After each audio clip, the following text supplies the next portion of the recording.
Child, I ain't know the Mormons had their own Hugh Hefner. If anybody is restricting your access to information, sinister-ish is going down. Y'all, I would have been up to the prophet like, I'm thinking of a number between 1 and 10. What is it? Zion was supposedly a paradise with streets made of gold. Baby, are the streets gold in Texas? What's up? It's Nikki. Welcome back to my channel, King Nikki TV, where I give you commentary on popular movies and TV shows. In this video, I will be recapping the Netflix documentary miniseries, Keep Sweet, Pray, and Obey. Okay, y'all, I went into this documentary thinking it was about some quirky religious community, right? I did not know what I was really in for, child. Trigger warning like a mug. This documentary deals with child brides, forced sex with minors, brainwashing. This was definitely a hard watch. Chat, look, I need to do a little bit more research. Pay attention to the previews before I be watching stuff, because I'm just tripping how I really thought I was just finna watch like some modestly dressed religious zealots talking about the end of days, because you know religious folk always obsessed with the end of the world. Look, nah, my G, it is far worse than that. So the documentary starts off and we hear a woman saying, when I was 14, they forced me to marry my cousin. I was like, oh, okay. Like, I didn't even know what to think. This mug just started off insane. Y'all, they showed this picture of like a group of women just staring at this one man, the prophet. It was creepy. That picture looks eerie. Yo, religion attracts the crazies. I'm sorry. I'm still confused though on whether this is a religion or a cult, because I mean, it feels like a cult. It feels like they worship the men they call the prophet. And I'm not religious, but I thought you're not supposed to worship false idols. So I'm thinking this is a cult.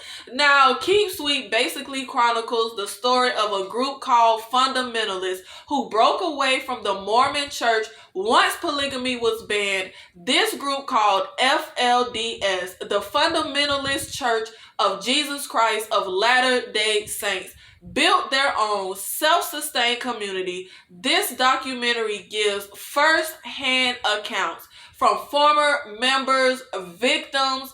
Now, the documentary starts off talking about the good old days, right? The good times of the community back when the group was led by the prophet ruling Jeff. Now, personally, I'm very open-minded about most things. I was watching like, well, this all seemed fine to me. Like, they just trying to live some kind of Leave It to Beaver life. I wouldn't want to live the life they are, but I can see why it appeals to them. I thought they were just like a no TV, let's get back to the simpler time, righteous, godly, holy kind of community, right? We hear from Myrna and Lloyd Wall, who were high school sweethearts and married. Lloyd converted to the FLDS, which is apparently unusual. This is something that people are born into. When Lloyd wanted to convert, child, I guess his wife just went along with it. I don't know. Now, the way things work in this group, right? You don't court, you don't date. The prophet tells you who you will marry, right? So one day the prophet was like, yo, Lloyd, this woman right here, Sharon, who you don't know from a can of paint, is gonna be your second wife. And child, Lloyd and Myrna took baby girl home that night, like right then, upon first meeting her. The end sound wild, but they're all consenting adults, so hey, have fun. Now, Lloyd says they had 30 good years together, but Myrna was like, nah, my G, they were rocky. The interesting thing for me with religion is how it consistently always serves and favors men. You get multiple wives and everything is set up where it all caters to you. I wonder if Lloyd would have been so interested in converting if his wife were allowed multiple husbands. I mean, it's easy to follow something that puts you on the pedestal, like that benefits you. Now, they have Wallace Jeff, son of Rulon Jeff, brother of Warren Jeff, on the documentary, and he says that in order to achieve the highest degree of the celestial kingdom, you have to have at least 3 wives, right? That if you reach the highest degree, you will be able to create spirit children, create worlds and galaxies, you can create universes, and basically you become a god. Now, the interviewer asked him, so what happens to women? Do they become a god? Y'all, this nigga laughed. And I did not like that laugh, but whatever. He says that they were never taught what a woman becomes on the other side other than a wife. Of course. How convenient. I mean, come on. The women in this community were basically just there for men to please them sexually and bear their children and give them their status and highest celestial peak so the men could become gods in the next life or next world child. However the heck the religion goes. I would love to know how women who cannot bear kids were treated in this community. There are so many questions I wish they would have asked the former members, the documentarians. Is that what they call the folk doing the documentary? So Wallace Jeff says that when you are taught something from birth by your mother and father, you believe it because they are your parents.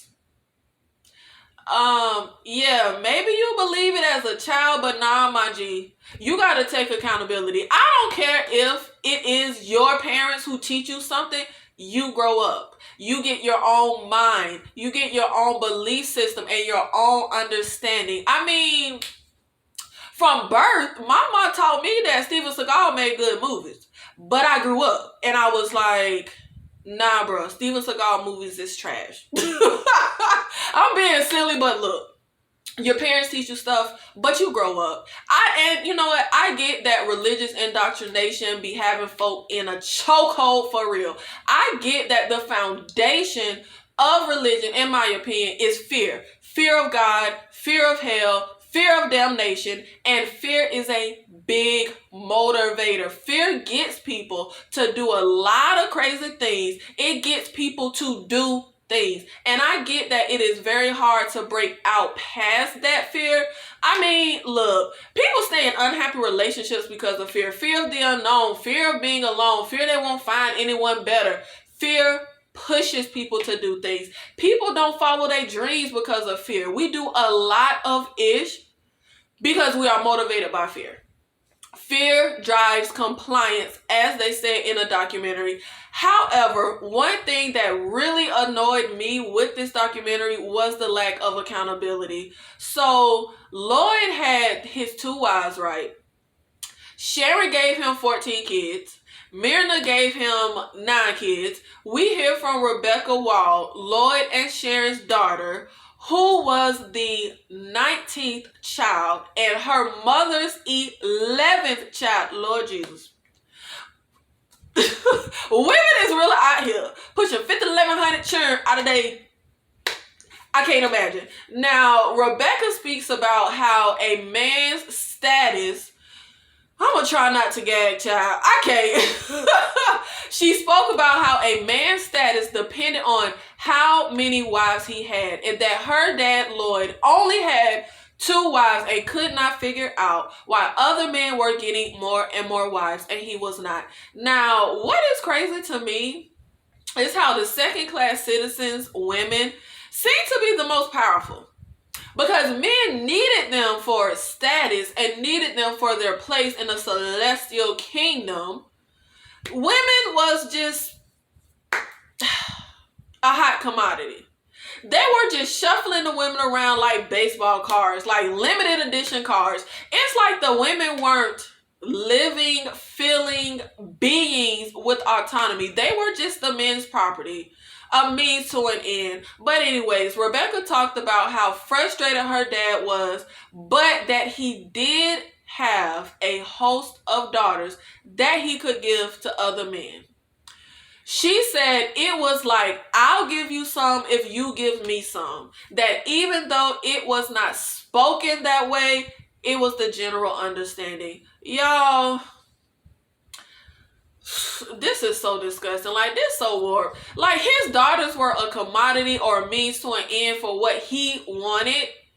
Lloyd was willing, and did, but was willing to give his daughters to other men so that he could get more wives and increase his status. And I am really annoyed that they did not ask Lloyd about this ish. So they had a term for girls called turning themselves in, or turning your daughter in, right? Which was basically taking your daughter to the prophet so that he could decide what man to give her to as his wife. And when Rebecca was 19 years old, her father took her to Reuel Jeffs to turn her in. Now, she tells us that when girls would get turned in, Reuel would have a certain handshake for girls that he would end up marrying.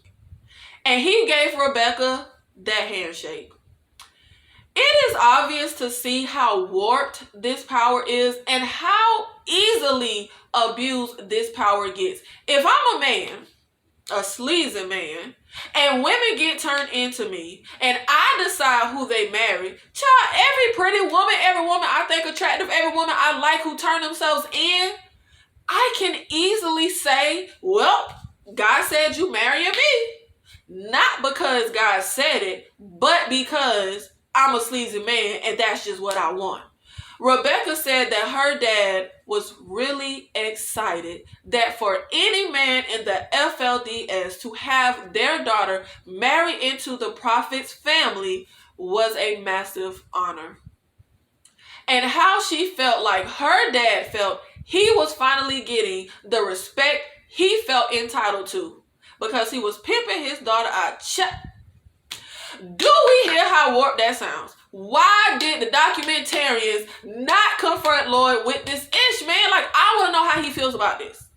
So, Rebecca was 19 and Reuel Jeffs was 85 years old when they got married. And y'all, this ish is disgusting, but trust me, it gets worse. It gets much, much worse. Child, I ain't know the Mormons had their own Hugh Hefner. I ain't know the Mormons had their own Hugh Hefner. Like, this...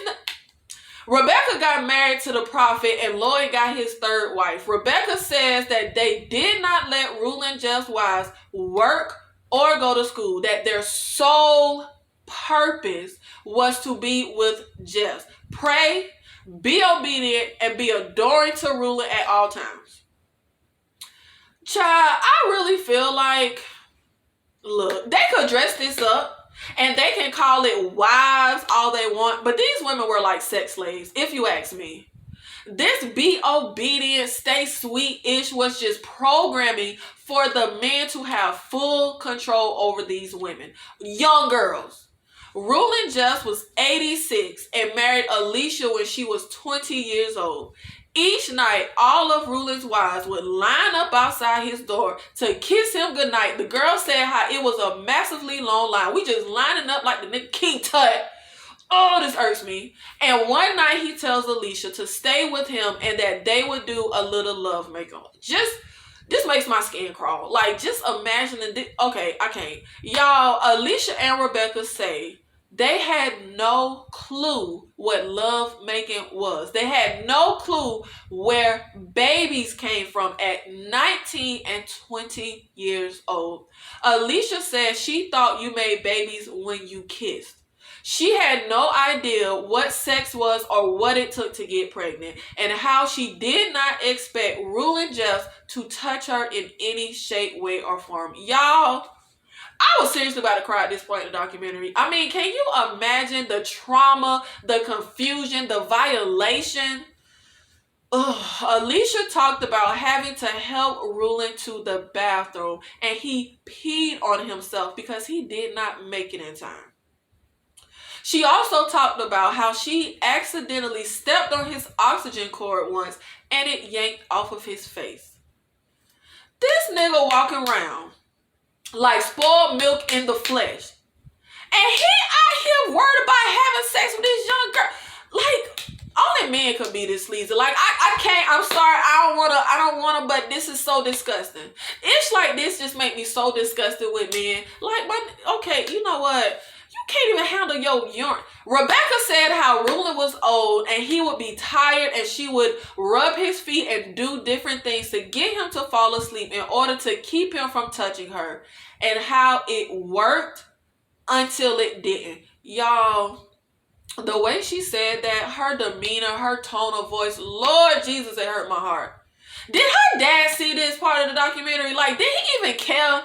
Like, bruh, let me do the interviews for the documentary, please. But I'm pretty sure he didn't care, because they wives and daughters was just, they was just like property and monopoly. I mean, they was just, I can't. So apparently Rulon just had this motto for girls only, of course: keep sweet. For heaven's sake, keep sweet. They show us this kids choir singing some keep sweet song, and Charlie gave me the heebie-jeebies. But y'all, why this woman said how Rulon would have keep sweet on the bottom of his shoes, and she called it cute, was just laughing. Brainwashing girls for men to have dominion over and dominate over them is cute. Y'all, these people is sick in the head. I'm sorry. I really wanted much more hard-hitting questions, because some of these former members, they ain't leave. They ain't wising up. They ain't open their eyes. They were kicked out. So if you were not kicked out, would you still be going along with all this ish? I just feel like that lady calling that ish keep sweet, cute, and laughing and giggling and it was disturbing. The whole women submit yourself to your husband is disturbing to me. Like, why is you telling this girl? I mean, the definition of submit is to accept or yield to a superior force or will of another person. They took away these girls' choice and basic human rights. These girls were pretty much sex slaves for men, and this lady got the nerve to call the brainwashing phrase cute. Anyways, we have a Utah lawmaker speaking of polygamy, right? And he said polygamy is not the problem. It is the secondary crimes that occur in a closed religious society that is controlled by men. Because really, watching this mug, polygamy ain't even a motherfucking issue. And this is when we are introduced to the story of Warren Jeffs. Born at 8 weeks premature, his mother felt that he was close to death at birth. And she said how previous prophets came to her and revealed to her that Warren would be a very special person. Child, that was the devil coming to you. After seeing what really came to fruition, baby, that was the devil talking to you.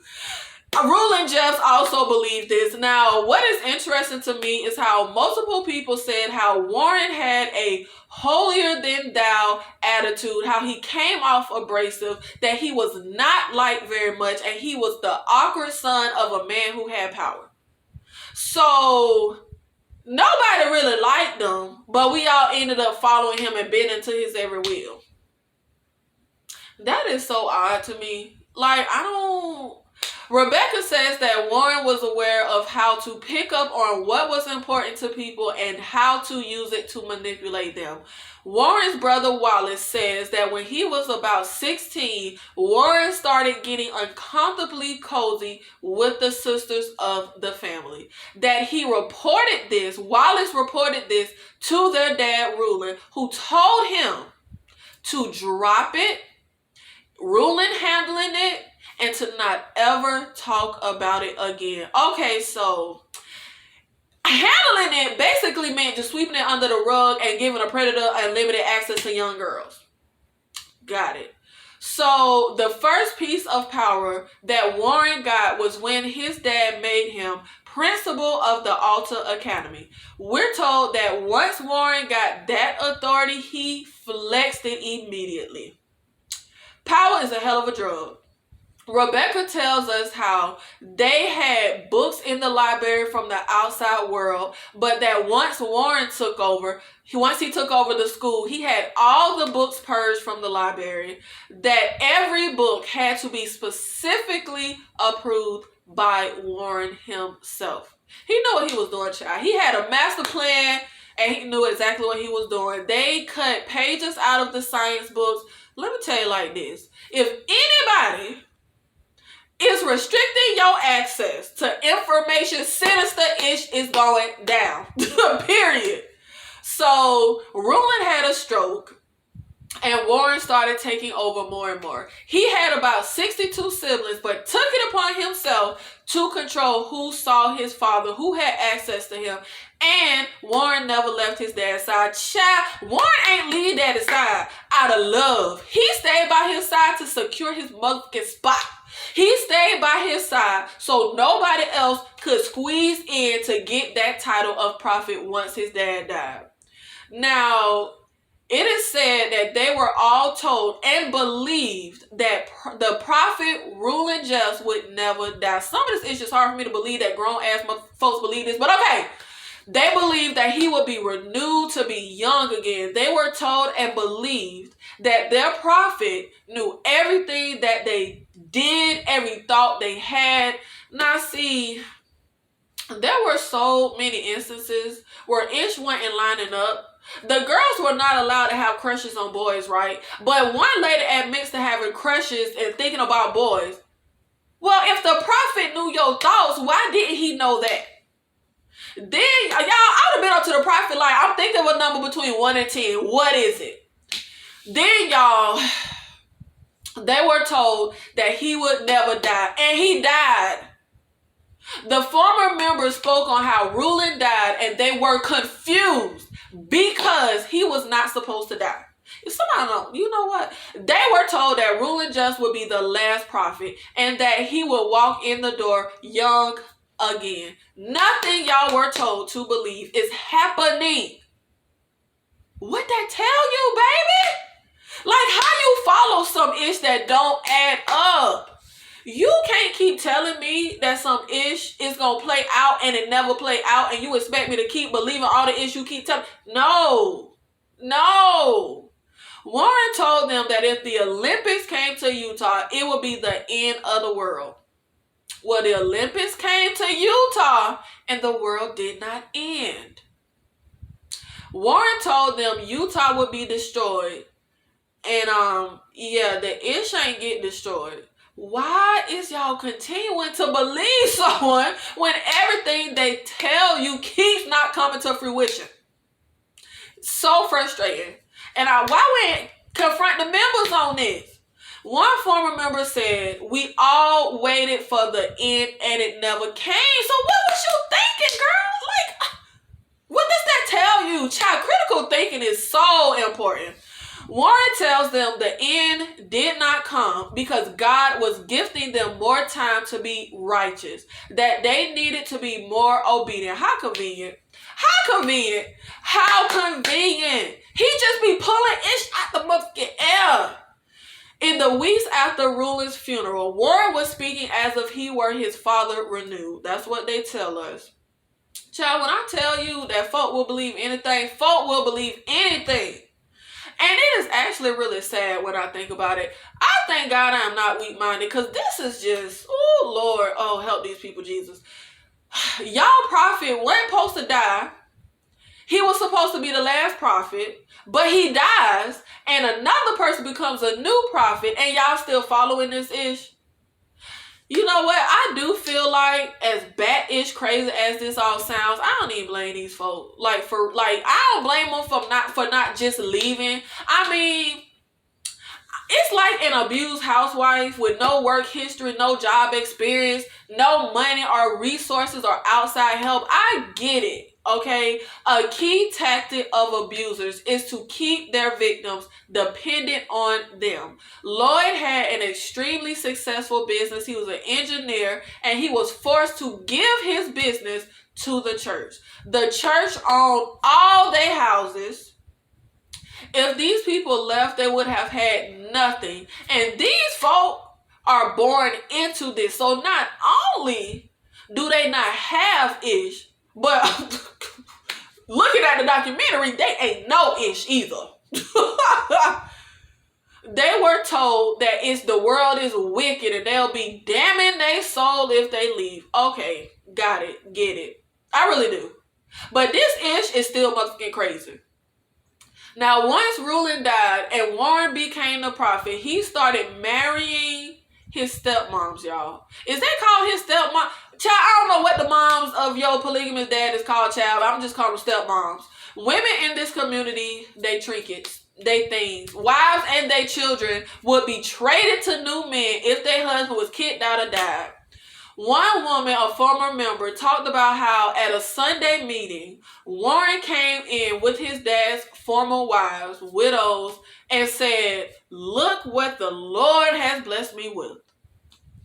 She talked about how she felt his mannerisms, how he said it just sent a chill up her spine. She told her husband, "Something's wrong," and her husband said, "Nothing our prophet does is wrong." That's so dangerous. That's so dangerous the way these people was thinking. See, it's like this though is where I get confused on if this was a religion or a cult. Because it sure seemed like they was worshiping the nigga. Elisa Wall, former member and Lloyd's daughter, said, "We believed that Warren was God on earth, and his words were that of God." We're told that with Warren in charge, everything changed. Things got really strict and straight-laced. No more zoo. They couldn't put on no more plays. Fun became a sin word. Now, see, child, this don't make sense to me. I don't like stuff that don't like be logical to me. So if I was in this group, I'd be like, okay, so why is God suddenly saying stuff is wrong or not acceptable that previously was okay? How come fun wasn't a sin, but now it's a sin? Like, shouldn't both prophets be consistent about what God says? No guns became a new rule. Everybody had to turn in all their guns. Likely because Warren did not want to chance anyone using a gun on his pale ass. We're told that a lot of the rules and laws were directed towards the women. Duh. When I tell you the root of all evil is misogyny, like I can't. Before Warren was in charge, women could dress however they wanted as long as they dressed modestly. But Warren started restricting the clothing of women. No denim, no prints, no red. All the women had to look alike. Their hair had to be the same. They had to wear the same underwear. What's that underwear called? Is it called long johns? The underwear that extend from your wrist to your ankles. Every woman had to be the same and look a certain way. And I feel like he had all the women looking like his fantasy or something. That's how I feel. One former member said she was not afraid of death. She was afraid of disobeying the prophet. Because remember, they were instilled with a fear of damnation, a fear of burning with the wicked, a fear that disobeying the prophet was disobeying God. So we're introduced to Sam Brower, a private investigator who happened to come across an article in the newspaper about Warren Jeffs kicking young boys out of the FLDS. How boys 13 and older were literally homeless. Why we ain't getting to the parents' ass about this child with these former members? But look, Warren marrying all the young girls off to the old man. So yeah, he got to kick the boys out. But again, I feel like the documentarians dropped the ball. Why we ain't go in on them about this? And why the law enforcement ain't get involved? It's not illegal to abandon your minor kids. I wanted to hear from the women who was going along with their kids being kicked out. And I wanted to hear from the members who kids weren't kicked out, but they knew kids were being kicked out. What was the story being told about why children were being kicked out? And why nobody ever thought in their head, hey, how come Warren never kick out women and girls? It's only ever boys and men. Nobody questioned that. Nobody found that a tad bit odd. Like, maybe not question Warren because they were scared of him. But nobody had no thoughts about this ish. Like, why was we letting our children get kicked out onto the street? So Warren moved the community to Short Creek, which was out in the middle of nowhere, isolated, because remember, the Olympics was supposed to destroy Utah, child. Short Creek was ran by Warren and the FLDS. They had their own fire department, police department. The church owned all the members' homes and was kicking niggas out whenever Warren wanted. Lloyd Wall did not like Warren abusing his power, but had to bite his tongue. Why, baby? My mama raised me to never bite my tongue. So, and hold on. Does it make sense that a prophet, the voice of God, would abuse his power? Like, why they ain't asking about this? The thing that's funny to me is that we only have the power that people give us. Like, when you think about it, Warren had no power or authority without the compliance of everyone in that community.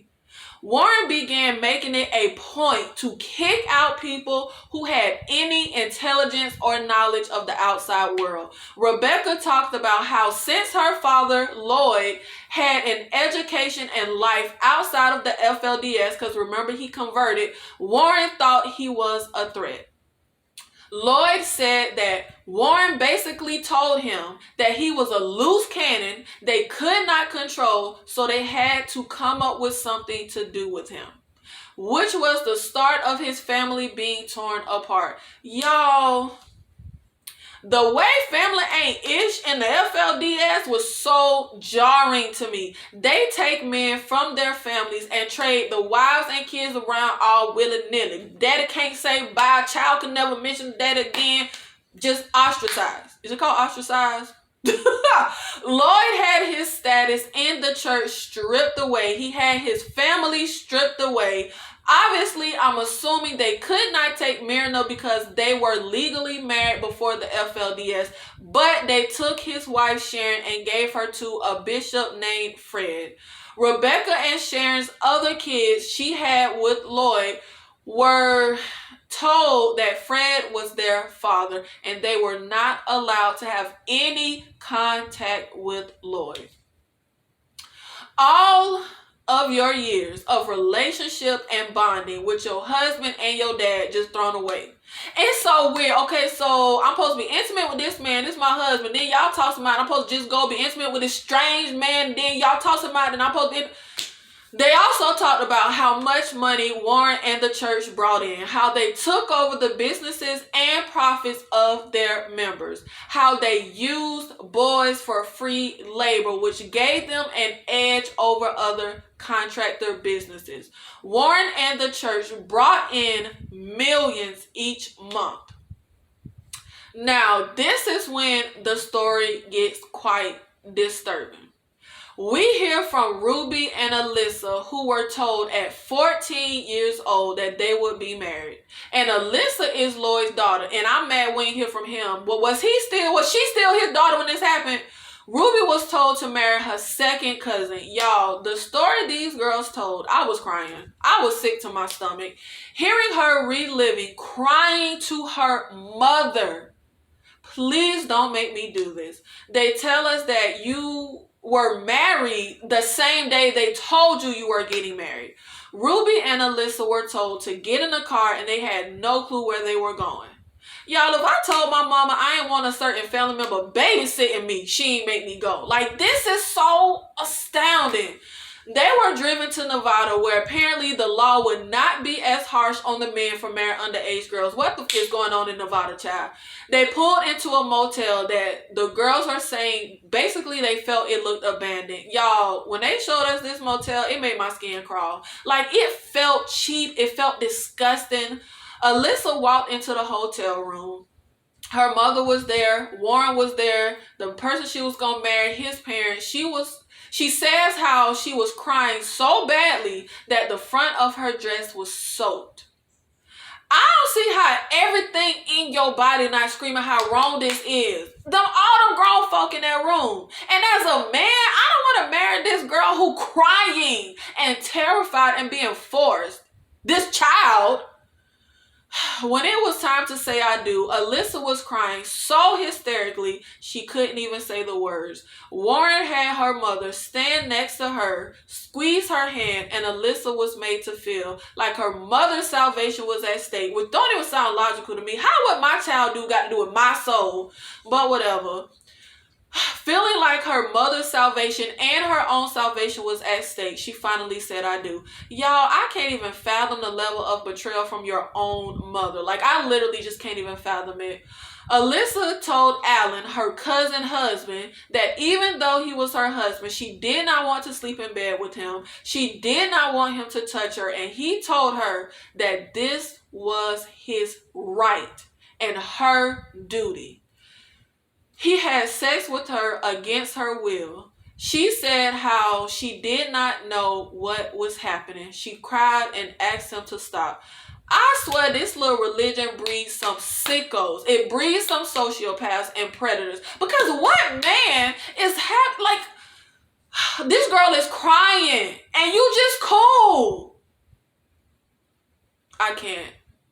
This ain't normal-ish. All the men in this damn FLDS is sickos and creeps. And I guess the ones that aren't get kicked the fuck out. Alyssa says that when it was over, he went to sleep and she went in the bathroom and cried. Y'all, I can't. Like, you gotta be real sick in the head to do some mess like that to a woman and go to sleep. This ish was too much. Like, this was sad. Y'all, I was crying. Now, Ruby called her brother who had left the church. I don't know if he was kicked out or left, but he left the church and asked him to pick her up, telling him that she had been married. Y'all, remember, these girls are only 14 years old. Like, I had a crush on B2K at 14. Like, I ain't had no sense at 14. Nobody trying to be married at 14. Ruby ended up leaving and going to stay with her brother. And y'all, when I tell y'all I was so happy, I was like, yes. It was traumatic, but thank God she got out. Alyssa says how there was concern that Ruby would go to the authorities and tell that she was a child bride and forced to marry. Everybody in the book FLDS should be in jail. Like, everybody was complicit. Now, in the FLDS community, Ruby had a crush and friendship with a boy named Joe. They had hoped they could get married. They had a bond and a relationship. Warren called up Joe and told him that he had a special mission for him. He tasked Joe with going to find Ruby and bringing her back. Y'all, this ish made me so mad. I was like, Lord, please have more loyalty to this girl. Please tell me she does not get taken back. Joe is a part of the documentary, and he tells us that you could tell they were scared. Do this sound like righteous folk? That Warren had an urgency that Joe never saw. Joe ended up finding Ruby and she refused to go back. So Joe called Warren and he told Joe to tell Ruby that if she comes back, she can marry Joe. Y'all, I was screaming. I was like, girl, please just say no. Like, F Joe.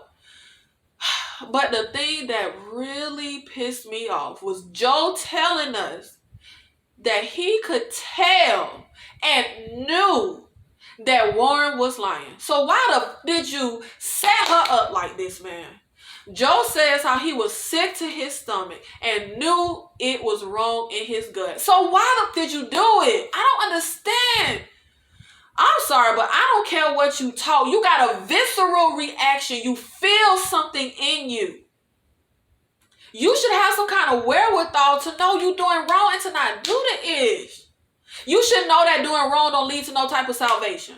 One former member at the top of the documentary said, we were so scared we would be condemned to hell that you did whatever it took, even if it was wrong. But that's not even logical. How doing wrong leads to salvation? How is doing wrong righteous? It don't even add up. I guess I'm just the type of person, if it don't feel right, it ain't right. Period. I don't care what nobody taught me. I don't need to give no explanation. If it don't feel right, it ain't right. Anyways, Ruby agreed to go back, thinking she would be able to marry Joe. She got back to the community and never saw Joe again. Y'all, I was crying. I was crying. Talk about a fucking betrayal of the highest. Betrayed by your mama. Betrayed by the man you love. Oh, God, Jesus. After Joe took Ruby back, of course, he was kicked out the FLDS. Ruby was told to go back and submit herself to her husband. I really hate that saying. So basically, the sexual assault continued, and Ruby ended up having 6 kids by the time she was 24 years old. Now, at this point, we are introduced to journalist and author Mike Watkins, who, along with the private investigator, had a hand in exposing Warren and the FLDS. Mike said how the FLDS consumed a lot of his career because he does not like bullies and he does not like tough guys who pick on people who cannot fight for themselves or who cannot fight back. Child, I'm with you, Mike. I'm with you. He went on to say that the man who can give brides holds all of the power because you do not go to heaven unless you have at least 3 wives. That it is men controlling women and their sexuality. Child, a tale as old as time. All I could hear in my head throughout this entire documentary was that Kanye West song, No One Man Should Have All This Power. But I really wanted them to question these men that was former members. You got kicked out. Why you never tried to do nothing like the women did when they got out? Y'all just let the ish go on.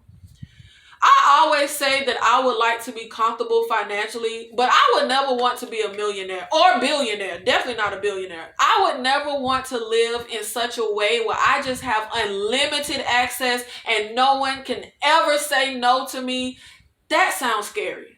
And that is basically how Warren Jeffs lived. No boundaries, no restrictions, no limits, nothing to be afraid of, nobody to answer to. I always say, let people have their delusions, child. Let people have their fantasies. Let people have their beliefs, whatever. If you told me somebody up the block was a church worshiping walruses, I'd be like, all right. But once that impedes on other folk free will, that's when it's a problem.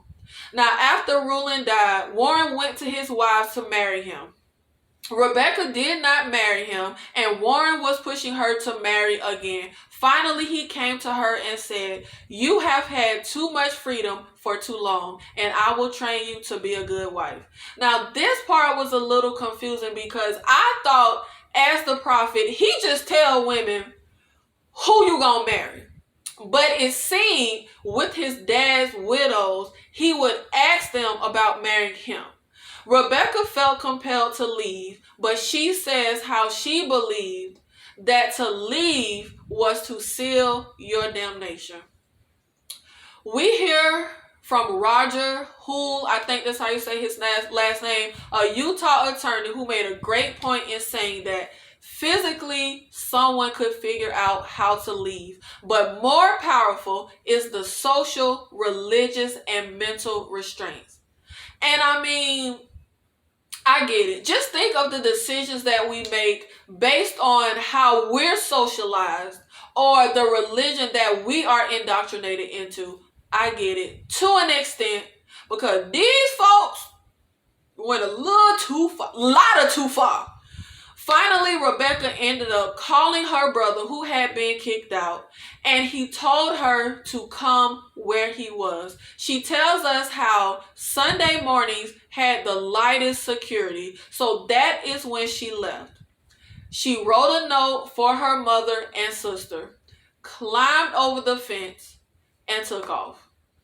Rebecca finally broke free at 26 years old. She was working at a restaurant and said how she felt like she was in a foreign land. I can only imagine. Mike talked about how he felt there was a human rights issue and how cops and politicians were not doing anything. So Mike decided to seek out victims to get their stories. He ended up finding a girl who was married at 16 years old to a 32-year-old police officer who at the time he married her had 2 wives.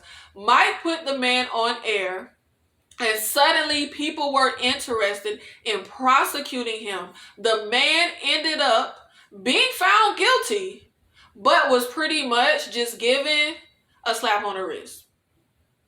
However, Mike said that the guilty verdict was important because it sent the message to Warren Jeffs that if they would go after a cop, they would go after him. Warren ended up running to Texas because of all of the heat in Utah and Arizona. Private investigator Sam Brower said that Warren was basically trafficking girls up to Texas from Short Creek. Trafficking girls for sex for his henchmen and for himself. At this point, exposing Warren and the FLDS was just the PI and journalists. But it was not an easy task. Mike found that victims would not testify because it would mean testifying against a predator-ass fathers, brothers, and spiritual leaders.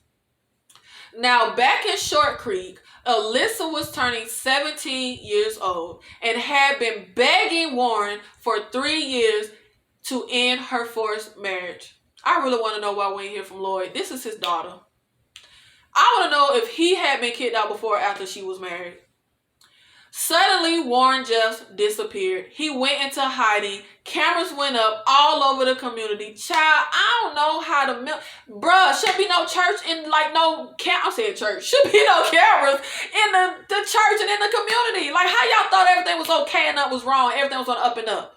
So we hear from a former member who talked about how he was talking with a friend one day who asked him at what age would he be turning his daughter in for marriage. And at the time, his daughter was 11 years old. He told old boy that if anybody come to his door before his daughter is 18, they will have to go through him. And the friend asked, even the prophet?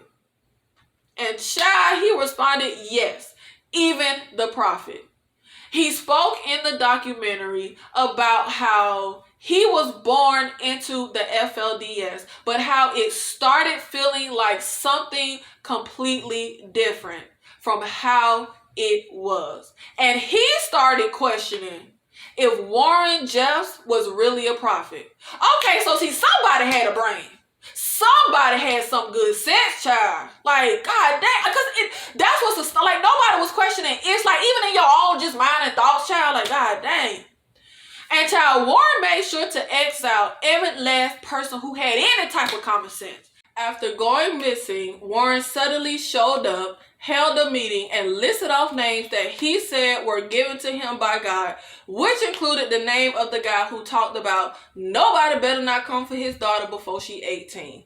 Funny how God only ever tells this man to kick out men, never women, but nobody don't question that. Warren said that these people he was naming disagreed with leadership. They were master deceivers. They sinned against the Lord. I guess old boyfriend he was talking to must have ratted him out, because how the heck did Warren get privy to a private conversation? The men that were named were kicked out of the FLDS and told that their wives and children were no longer theirs and needed to turn themselves in for reassignment. Like, that was the word they used. Y'all, you can't.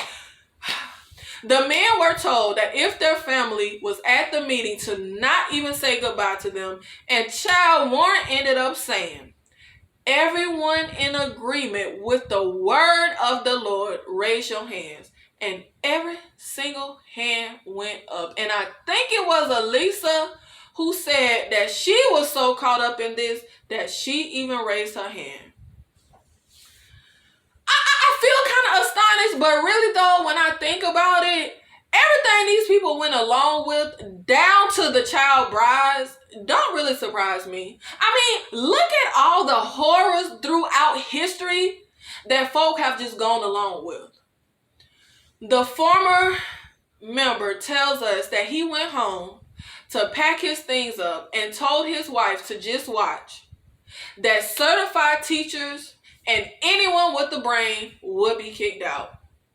But the thing that I don't understand is legally, you can't take my kids. I would fight that. Like, shoot, kick me out, whatever. But you're not taking me from my kids. Now, this ended up, and I wish they would have asked the guy about that. What about your daughter who's okay. Now, this ended up hitting the news because these were prominent men in their religion that were being tossed out. Wallace Jeffs was kicked out by his brother Warren Jeffs and had his 2 wives and 20 kids taken from him.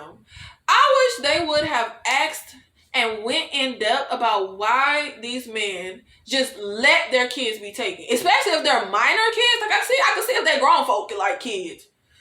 Warren told Wallace's wives, that's a tongue twister, and kids that he was the son of Satan. Now, hold on now, child. So for 40 some odd years, he been a son of Satan, but God only just not telling you this? And don't that make his kids the grandkids of Satan? Like, I don't understand. Child, I don't know how the heck this works. Plus, didn't God tell you as the prophet who his wife was supposed to be? So God told you to have this lady marry the son of Satan. I don't get it. Nothing in anything Warren does or says adds up. It's frustrating. From the Olympics to ruling not dying, just all kind of the inaccuracies are astounding.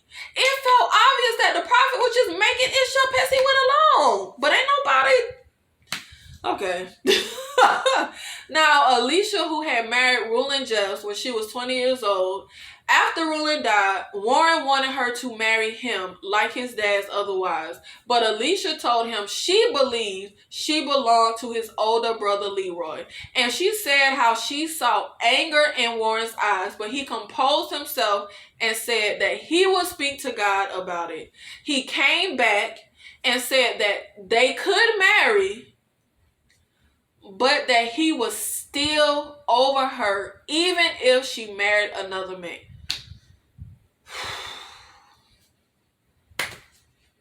I don't got no words.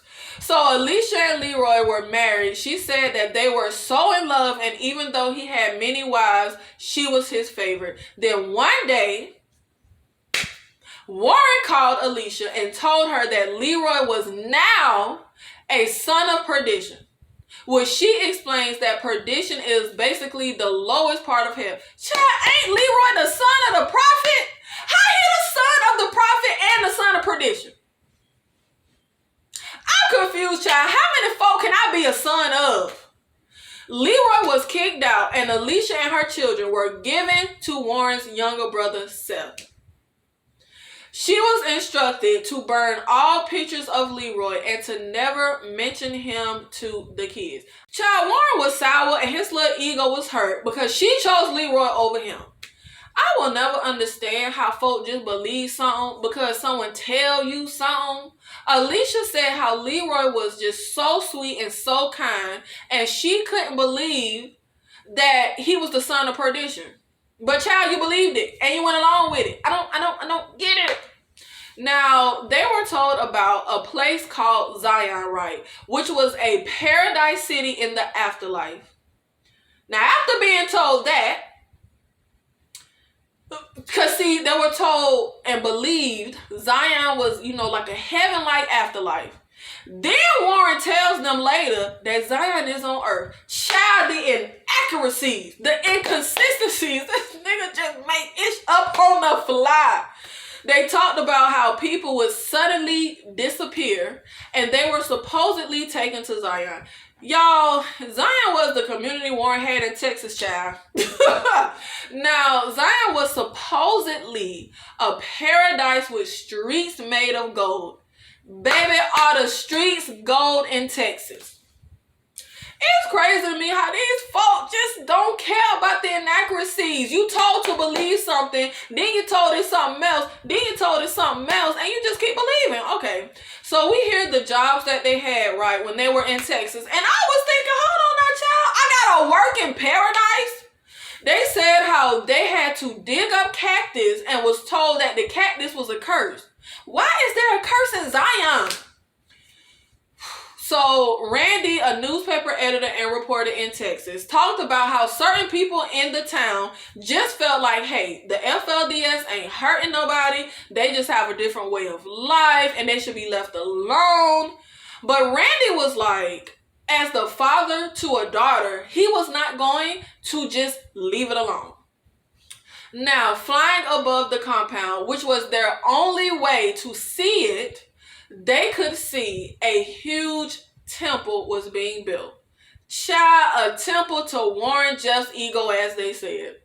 Now, Elisa built a friendship with the man, and she ended up being called into a meeting with Warren Jeffs and her cousin husband, abuser, and they pulled out a picture she had taken with the male friend and called her an adulterer. Y'all, I'm surprised they ain't stoned a girl. Like, that's how they set up.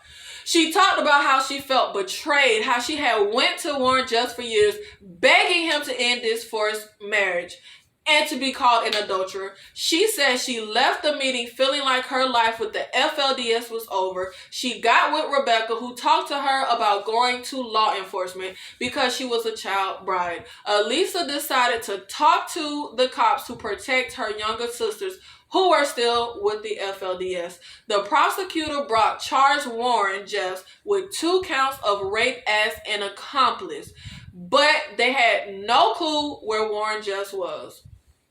The FBI got involved and Warren Jeffs was put on the FBI's most wanted list. Y'all,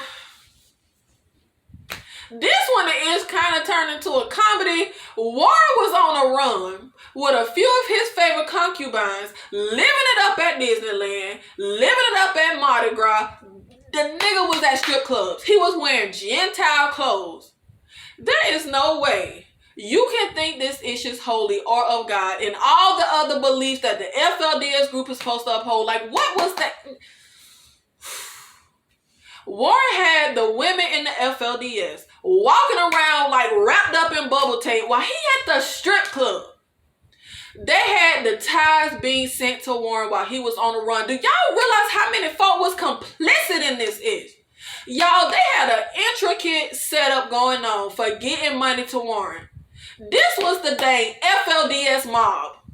After Warren's younger brother Jeff was caught transporting money to Warren. Hold on now, his name was Jeff. What's his name? Jeffs?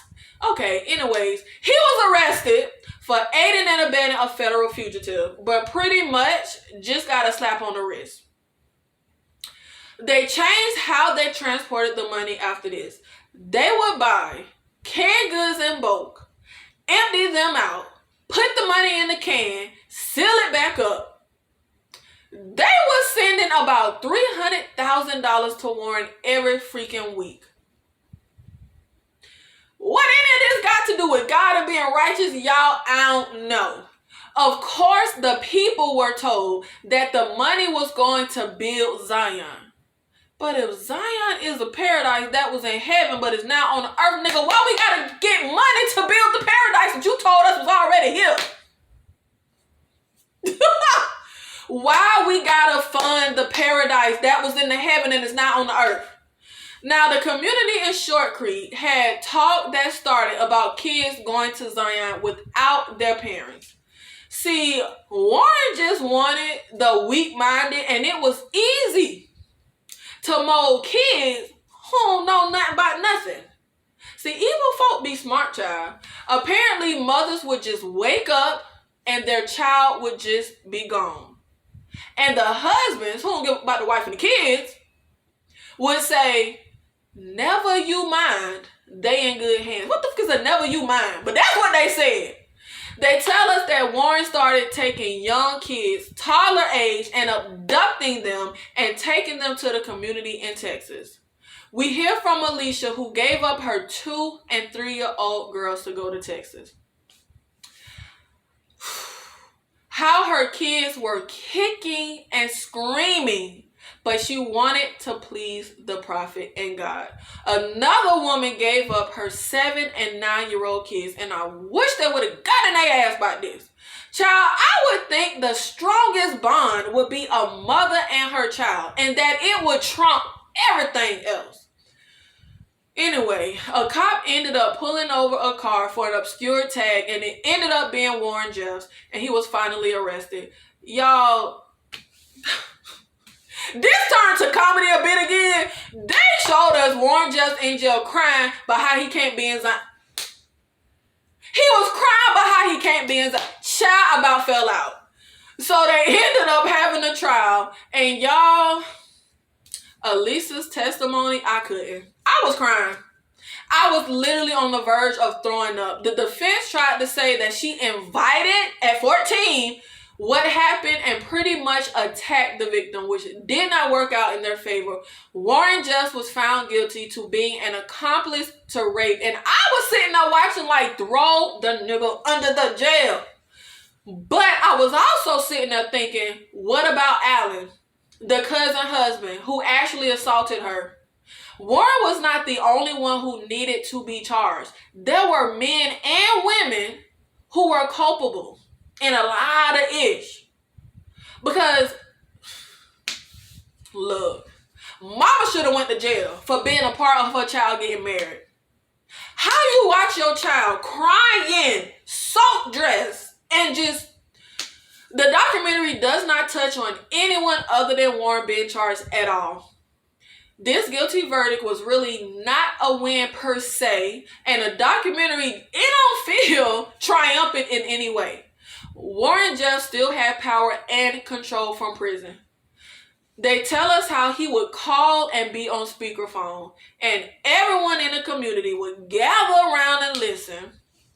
One young girl said how she would associate his voice on the phone with the voice of God. Y'all, I can't. I can't. So Child Protective Services ended up getting a call to a hotline from a 16-year-old girl who claimed to already be a mother with a child on the way and that she was being abused. Now, even though they eventually found out that this was a fake call, it got the authorities out to the Texas community. A welfare check was done of the children, and evidence was found during the welfare check of pregnant underage girls. And in Texas law, that is evidence of a crime in plain sight. The children ended up being taken away, crying, not wanting to go. However, they tell us that they were not prepared for the number of kids that ended up being at this community, about 300 to 400 kids. The kids were brought to a fairgrounds and kept in a huge building with tons of beds just in this large room. Now, looking at this, it was kind of sad to me. But I get it. We had to house the kids somewhere, but the ish felt like a prison, and hearing the accounts from the kids that were there and talking about being taken away, it was depressing. Even though they was taken away from the Short Creek. Now, y'all, these fake ass people was crying about the kids being taken when all the FLDS do is take motherfucking kids from parents, from fathers. Y'all ain't new to this. Y'all true to this. I don't understand. Y'all, folk be so fake. Warren was taking kids from their parents in Short Creek and bringing them to Texas. He was taking kids and wives from the husbands and kicking motherfuckers out.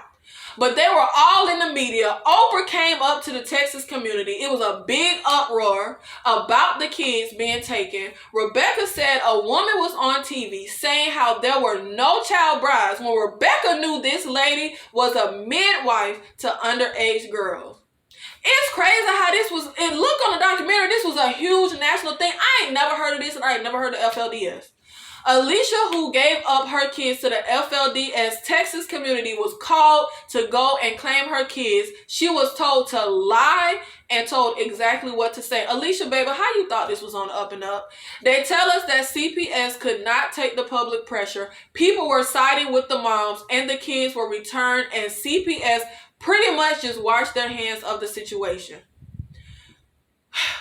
See how the media do? They don't be knowing what they be talking about.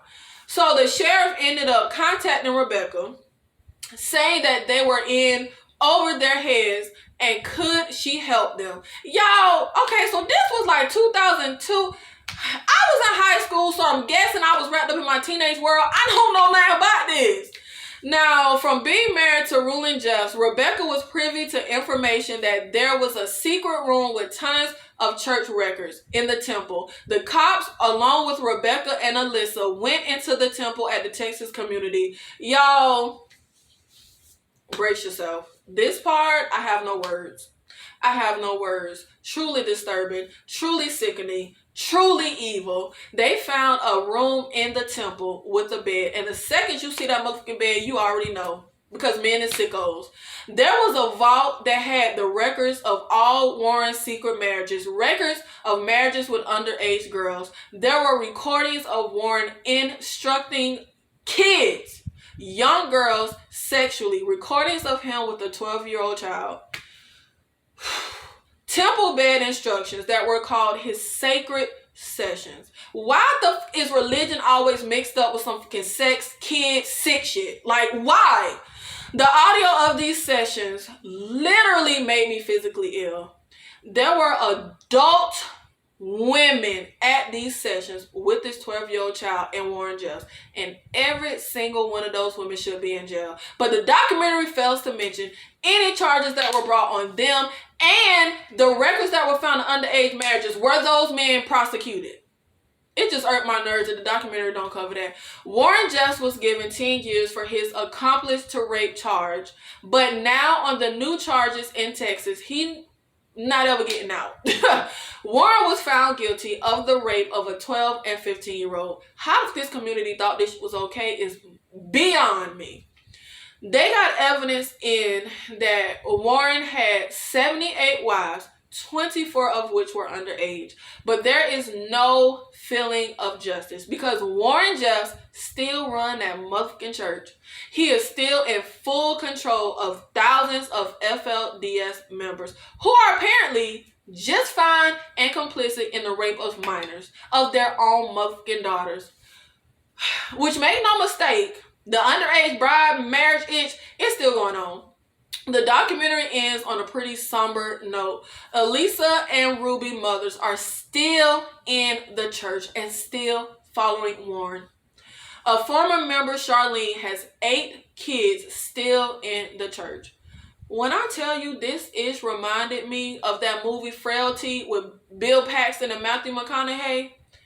If you haven't seen it, see it. Great movie. If Warren Jeffs told these folk to murder people, murder kids, even in the name of God, I think they would go along with it. I think they would, just like in Frailty. Like, I really think they would. They would likely murder their own children if Warren told them to. I don't like calling stuff like this good. If someone asks, was the documentary good? This was well paced. It felt objective. They didn't vilify their religion and beliefs at the beginning. It didn't feel exploitative, but it felt repulsive. It felt depressing. My heart hurts. This is still continuing today. Warren Jeffs is still in full control of this community. There are still child brides, girls and women being treated as second-class citizens with no rights or autonomy. I love that it was women who brought Warren Jeffs down, not men. I feel like there is a lot more I wish we got from this documentary, as I have mentioned throughout this video. I wish they went more in depth on a lot of things. I wish they went more in depth on the misinformation of the mainstream media during the raid in Texas with CPS when they took the kids. How the media was on the wrong side of history when it came to this situation and women's and children's rights and protection. Because they added to the public pressure that sided everybody with the moms and got the kids sent back.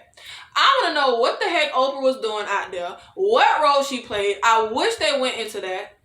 It was the media that caused the public pressure that caused CPS to return these kids to an unsafe environment. They played a role, and I wish the documentary delved more into that. But what I want to know is, and what I would have wanted question if I was the one interviewing for the documentary, why was it only women who stepped up?